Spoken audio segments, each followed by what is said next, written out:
നമസ്കാരം കൂട്ടുകാരെ, പുതിയൊരു വീഡിയോയിലേക്ക് സ്വാഗതം.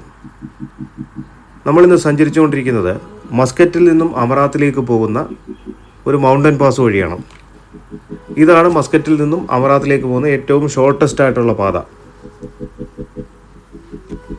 അമറാത്ത് എന്ന് പറയുന്ന ഒരു ചെറിയ ടൗൺഷിപ്പാണ്. അവിടെ കൂടുതലും ഒമാനികളൊക്കെയാണ് താമസിക്കുന്നത്. വളരെ സ്റ്റാൻഡേർഡ് ആയിട്ടുള്ളൊരു ഏരിയയാണ്.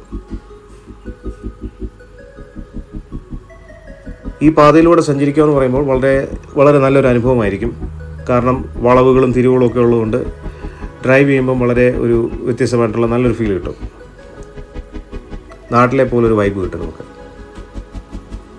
ഇതുവഴി സഞ്ചരിക്കുമ്പോൾ തീർച്ചയായിട്ടും മലയാളി എന്നുള്ള നിലയ്ക്ക് നമുക്ക് അഭിമാനിക്കാൻ വകയുണ്ട്. കാരണം മലയാളി ഫേമായിട്ടുള്ള ഗൾഫാർ കൺസ്ട്രക്ഷൻ കമ്പനി ഈ പ്രോജക്റ്റിൽ ഇൻവോൾവ് ആണ്.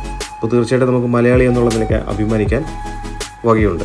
ഇതുവഴി പോകുമ്പോൾ സേഫ്റ്റിക്ക് വളരെ ഇമ്പോർട്ടൻസ് കൊടുത്തിട്ടാണ് ഈ റോഡ് നിർമ്മിച്ചിരിക്കുന്നത്. രണ്ട് സൈഡിലും മികച്ച ഡ്രെയിനേജ് സംവിധാനങ്ങളും, പിന്നെ മലയിൽ നിന്ന് ഈ മഴ സമയത്ത് മണ്ണിടിഞ്ഞ് വീഴാനും കല്ലിടിഞ്ഞ് വീഴാനും ഒക്കെ ഉള്ള സാധ്യതയുള്ളതുകൊണ്ട് അയൺ മെഷീൻ കാര്യങ്ങളൊക്കെ പ്രൊവൈഡ് ചെയ്തിട്ടുണ്ട്. അത് തീർച്ചയായിട്ടും യാത്രക്കാർക്ക് സുരക്ഷിതത്വം ഉറപ്പുവരുത്തിയിട്ടാണ് ഈ പാത നിർമ്മിച്ചിരിക്കുന്നത്.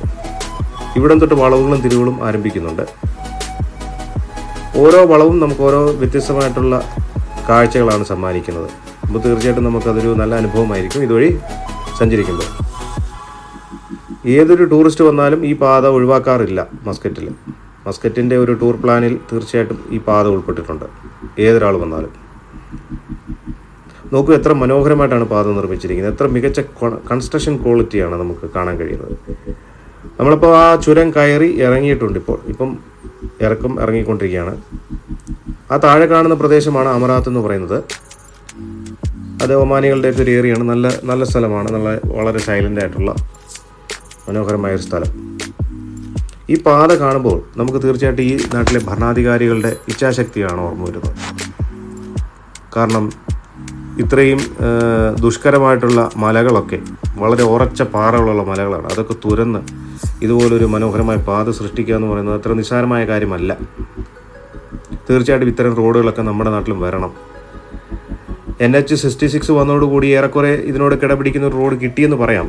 എങ്കിലും ഇത്രയും ക്വാളിറ്റി ഉണ്ടോ എന്ന് ചോദിച്ചാൽ സംശയമാണ്. ഏറ്റവും രസകരമായ കാര്യം, ഇത്രയും മനോഹരമായ റോഡ് ഇവിടെ ഉണ്ടായിട്ടും, ഇത്രയും സേഫ്റ്റിയൊക്കെ ഉണ്ടായിട്ടും ഇവിടുത്തെ ലോക്കൽസ് ഈ പാതയിൽ അത്ര സംതൃപ്തരല്ല എന്നുള്ളതാണ് സത്യം.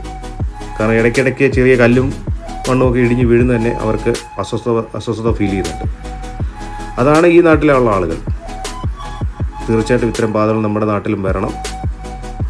എങ്കിലേ നമ്മുടെ നാടും വികസിക്കുകയുള്ളൂ.